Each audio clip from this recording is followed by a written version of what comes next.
Four Knights of the Apocalypse Chapter 67 is currently out, and I have to say this was another amazing chapter. Probably a 10 out of 10 in my opinion, because it had a lot of great moments, and the action here was really good. It foreshadowed something that's going on with Arthur and how Galland and Mokushirokunoyonkishi have been revived. And I'm going to get into that once the video continues, though I do want to say one thing. Right now, the official English translation of Four Knights of the Apocalypse is currently unavailable due to I think, licensing dispute between Azuki and Kodansha. Same thing with Eden Zero, so any future official release chapters are delayed for an indefinite amount of time. Luckily, we have a fan translation for Chapter 67, which is what I'll be using for this video. So before we get into the actual review, don't forget to like, subscribe, and hit the notification bell for updates on future videos. It really does help. Interaction really helps this in the YouTube algorithm, and it always helps ensure that I can reach more people and I can talk to more people about this wonderful series. Now, let's hit that intro and get straight to the chapter.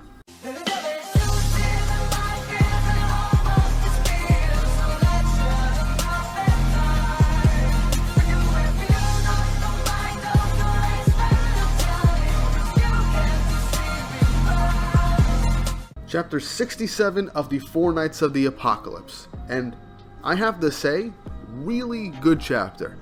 So, first off, let me just say this cover image of the Knights against Chaos Galland and Chaos Mokushirokunoyonkishi is honestly really cool, and it's nice to get their actual colors. And it seems like Mokushirokunoyonkishi actually has purple hair. Galland, very intimidating. Did not expect them to be gray and like crimson-esque, but hey, it's still pretty cool. But this more or less summarizes what's going on with the fights, so let's get into it. So chapter starts off directly after last week with Percival's hope explosion going off. And we see the Leonis Knights are wondering what's going on. Someone, flew through and hit the buildings, and they're wondering if they're already dead. But they're standing up in the smoke, and that they're alive. One of the knights is then asked who this person is, and he tells them he's the hope of Britannia that they've been waiting for. One of the Four Knights of the Apocalypse. They're wondering, like, this kid? Really? And the knight asks to tell everyone their name, and he says Percival. As Percival gets up out of the smoke and starts walking towards the action, getting ready to fight. And Percival will get some more inner monologue for Percival. He states that without a doubt, he would have died from that monster's attack, the way he was up until yesterday. So, up until the battle against the Dark Talismans and Ardberg in the Demon Village, up until that point, he probably would have died. But he understands now. Donnie, Nazian's on. Certainly they're giving him power through their hope through him, and we see an image of the three heading towards the action and the destruction to try and find Percival. He thinks of Lancelot and Meliodas, the Holy Knights of Leonis. Their hope is what's giving him power, and it's why he is still, well, alive. So, that's honestly a pretty cool thing to think about. And previously, I believe this was told in from the last review, stating that Percival's explosion of hope wasn't just from like Meliodas and Tristan and Lancelot, but it was from every Holy Knight in Leonis. And now it makes sense. Them knowing that he is one of the Four Knights of the Apocalypse, told by Meliodas most likely that these four knights are going to be the ones to save Britannia, it makes sense that all their hope is giving Percival his strength. So they don't have to be close by, but he could gain hope power from practically anybody that has hope in him, or I guess people around him. His powers are still a bit ambiguous in terms of everything about hope, but it is what it is. But Percival reassures that if it's to him for right now, for sure, he can win. As we cut back to Galland and Gawain battling and duking it out. Galland, hitting her with a barrage of punches, says that he resents the fact that she is a Knight of Prophecy. She's a girl who possesses the same smell as Escanor's magic. As we see Lancelot just looking at both of them off on the sidelines, as he says that Galland's one of them, saying among the two matches he felt just before, one of them was definitely Mokushirokunoyonkishi that Tristan's fighting, but he's unsure where the other one went. So that is with the two mysterious figures. We know one of them is Mokushirokunoyonkishi, and the other one we have no idea who it is, but we're 100% sure it's human due to Mokushirokunoyonkishi stating it. But anyway, as the fight continues, Gawain keeps getting hit by Galland, and she says, "You've gone on about Escanor for a while now. Just shut up as she slashes Galland across the chest. As she states, "My name is Gawain, let it be carved into your body and soul with my attack." But then Galland hits Gawain with a very strong punch, knocking her all the way back into the distance. As she gets back up, spitting blood, Galland says, "Carve what exactly?" as the wound that Gawain hit him with has been healed. As Galland then flashes back to Escanor, saying that his power was immense.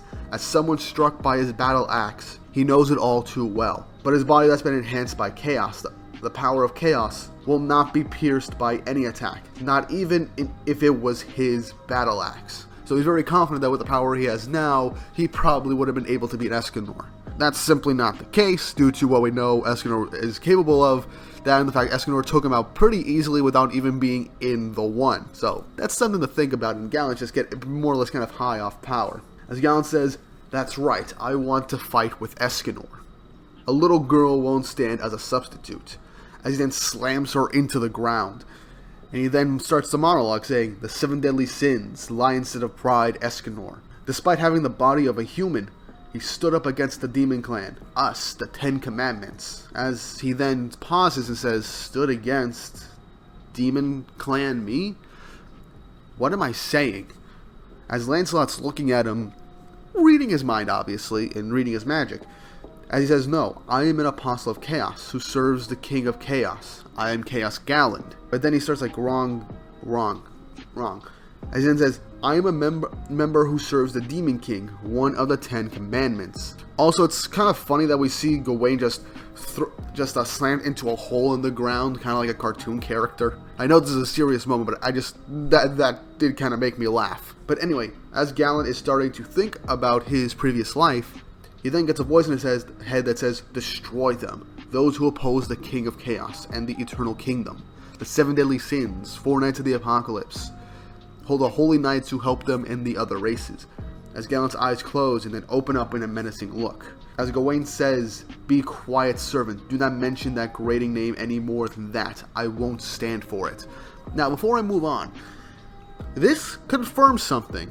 We all assumed that their memories were altered, or they just can't remember anything after their initial defeats. But it appears that Arthur did alter their memories. At least Galland's. Melaska still has memories that she was a member of the 10 Commandments. But Galland, it seems Galland's memories were altered. I mean, due to his pride of being a member of the demon race, and serving the Demon King, it possibly wouldn't have agreed to help Arthur. So it's possible that when he was infused with chaos power, his memories were altered. As well as the fact that getting the power of chaos is pushing him and brainwashing him further every time he tries to remember who he was and where he belonged. Reaffirming that he is a servant of chaos. That he serves Arthur and the Eternal Kingdom and will fight the sins, the knights, anyone that helps them. As the brainwashing seems to have been redone. As right after Gawain gets up, Galland hits her, punches her straight into the air multiple times, stating, "Destroy." Once she's in the air, he jumps up once more, and then he slams her again, continuing to say, "Destroy, destroy, destroy," as he just devolved into a being of just pure and utter destruction, wanting to destroy anything and everything in his wake. Gawain gets slammed into the ground, and she holds her sword up into the air, pointing it towards Galland, saying that this angle, and then she chants some mysterious spell as the sword disappears from her arms, and then Galland gets shocked and he stays in midair, surprising even Lancelot. Gawain's sword was teleported right into Galland's body. As he asks, when did she do this? His body should withstand any attack. As Gawain just said something honestly pretty smart and shows how she's learning in battle now and actually applying herself more, saying that if she can't break the outside of his body, then she'll just place her weapon on the inside, shocking Galland. So she's actually taking Pelgard's advice of, learning and strategizing in battle, not just letting her attacks flail around like a wild monster, like a wild dog, and having her power just guide her on her own. She's actually learning. It shows that she can apply herself. Galland realizes that this is a magic ability teleport, saying that she didn't stab him but just moved the blade inside of his body. As he states that an offensive spell like this is pretty impressive in that she is not an ordinary warrior. As Gawain then jumps up, punches Galland in the gut where the blade is, grabs the blade, and says, "Let me introduce myself once more. Let it be carved onto your body and soul with my attack." As she then takes her sword and then begins to slice up Galland from the stab all the way up, completely and utterly slicing him in half, in two. As Gawain says that she is the master of the sun, Gawain. And I have to say, this panel of Gawain just is really awesome. Clothes tattered, bloodied. She is freaking badass. And right now, I think this chapter is more or less showing that Gawain is not Escanor. We all know this. And I don't think Nakaba is honestly thinking of making her another Escanor. And what better opponent to prove that to than someone who's just obsessed with taking down Escanor and wants revenge against Escanor. But as Galland falls to the ground and Gawain slams down, saying that she thinks she's earned a barrel of pudding right now, which honestly kind of makes me think that yes, Gawain for anything was always rewarded pudding, which kind of explains that why she's a bit too well, spoiled. But anyway, Galland starts to laugh, shocking Gawain as he states, "Do you think this would be enough to kill me?" As his body is beginning to reattach and heal itself. I mean, a slash rune like that wouldn't be enough to kill a high-level demon like him, and Chaos Power really boosted his healing capabilities. Because if we know from the 7 Deadly Sins manga, high-level demons like Galland have like 7 hearts, and the only real way to kill them is to completely destroy their bodies or to destroy all 7 of their hearts. So slicing them in 2 ain't gonna do much. Or just wound them beyond the capability of healing. But right as he's being starting to reattach himself, we see a Percival golem stating, "I'm gonna explode. In 3 seconds I will." And as Galland slams his 2 body parts back together and heals, Gawain is wondering what that was, and Lancelot says, "It says it'll explode." And then Galland realizes what's going on as the light of an explosion occurs, and we see a mini Percival golem explosion, as the top of the explosion is literally shaped like the mini Percival, as Galland was literally blown up from the inside out, with his armor scattering all over the place, to the shock of Melascula shouting out for him. Now, was Galland defeated 100% in this? Maybe? I mean, an explosion of that size could have destroyed and burst all of his hearts and charred his body beyond the ability to heal and come back together. But then again, he's boosted with chaos, so we have no real way of thinking this. But for now, it seems like Galland has been defeated. Percival then lands on the side of the explosion, getting excited, saying, "Sorry to keep you guys waiting. I'm going to fight too." As Percival realizes just what's going on, Gawain's on the ground. She sits back up as she got caught in the explosion, all burnt up, and she asks if that was Percival just now as he starts to sweat and runs away. As she chases after Percival, stating that she's going to cut him up. As Percival's just running away comedically, saying that it wasn't on purpose. This is just really funny and sweet. This is literally something that in any shonen anime friends would do. One character does something awesome, but does something to piss off the other, and in the middle of a very important fight, they'll just argue or chase each other around. This is something I like about any shonen manga, and this is just hilarious and wholesome. Is it weird that I think that this is wholesome? I feel like this is wholesome, and that Gawain and Percival are actually starting to bond a little bit now. And Lancelot's looking down on them in the only spot that has not been destroyed, so he probably used some kind of protection spell, stating they're pretty good too, as the chapter ends, and the next chapter is called Nephilim. I'm told that this is what Tristan is, since he is a goddess and a demon, so that's actually pretty neat. So the next chapter is going to focus on Tristan. So yeah, all in all, a really, really good chapter. I hate the fact that I have to rely on the fan translations, because the official translations are honestly pretty reliable and have always come out at a really good time, but I'm really, really happy and grateful for whoever translated this chapter, as this was a really awesome chapter, and I'm so glad I read it and covered it for you guys. We got to see more of Gawain's personality. She actually learned in battle and chose to actually strategize instead of just relying on brute force the entire time, which, I mean, she did rely on brute force, obviously, but she actually strategized. She was like, okay, I can't hit him from the outside, so I'll teleport my blade inside his body, and then I'll slice him up from there. That's a good strategy. Pretty simplistic, but it's a really good strategy, and she even aimed it. So That's actually really awesome. We also got to see that Galland's memories were messed with by Arthur and the Power of Chaos, so how that's going to play out is beyond me, but that's very interesting because it also makes sense why Galland wouldn't work with a human.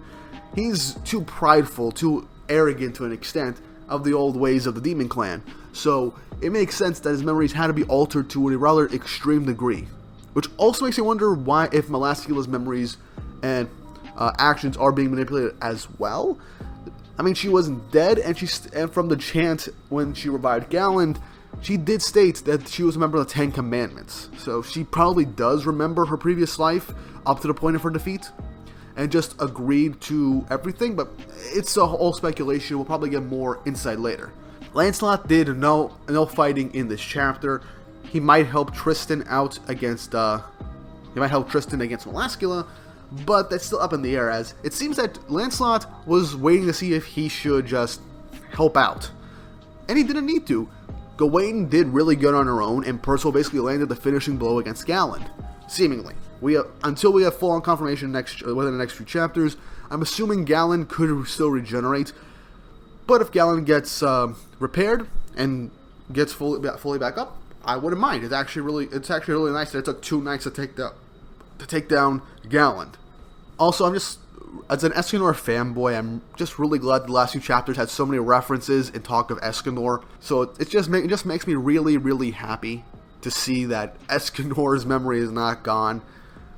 But this does make me curious, when are we going to see Gawain use some type of sunshine-based attacks, like Cruel Sun or something like that, or even enter the 1 mode? I mean, the day's almost over, but still, this does seem like something that could potentially happen. But yeah, it seems like Lancelot's scoping out the opponents, seeing if he needs to help at all, and, well, he's not. He's not helping out right now, and he's looking for the second intruder. Melascula was one of them, and Tristan's handling it, but Galland was not. As we all know, Melascula revived Galland in the middle of Leonis with her magic, so Lancelot's trying to figure out who this is. But yeah, for now, it seems like next chapter is going to be focusing on Tristan, so we might see his demon powers as well, alongside of his goddess powers at the same time, which is something I really, really want to do. I want to make a video about Tristan and Lancelot at some point, because they're both really cool characters, and I like how they fight. But Lancelot, I want to see Lancelot fight more. He took on 4-on-1. I want to see him take on a strong opponent, and I feel like Tristan is going to take down Melascula in the next chapter or 2, and Lancelot's probably going to focus on finding that intruder. Since he's just been scoping them out and trying to read their minds, it makes sense that he's just being more strategic and being more intel gathering, which kind of fits Lancelot as a character, as we've seen in the previous arcs when he was disguised as Sin. But what did you guys think of this chapter? Leave your thoughts and opinions down below in the comments. Any and all comments about theories or the chapter really does help. Like the video, subscribe, and hit the notification bell to let me know that you guys are enjoying the Fortnite's content on this channel. I will continue to cover this series weekly for the time being. I do have to say that I will be on vacation from July 12th to around August 17th. I will be in Greece, which means I will only be able to cover next week's Fortnite chapter. If possible, I might also cover the chapter on the 12th, if a fan translation or an official translation comes out around that time at normal time. So, if before I leave for the airport, I have time to record a review for chapter 69, I will do so, but up until from the 12th to the 17th, I will not have any chapter reviews of any type being uploaded to the channel.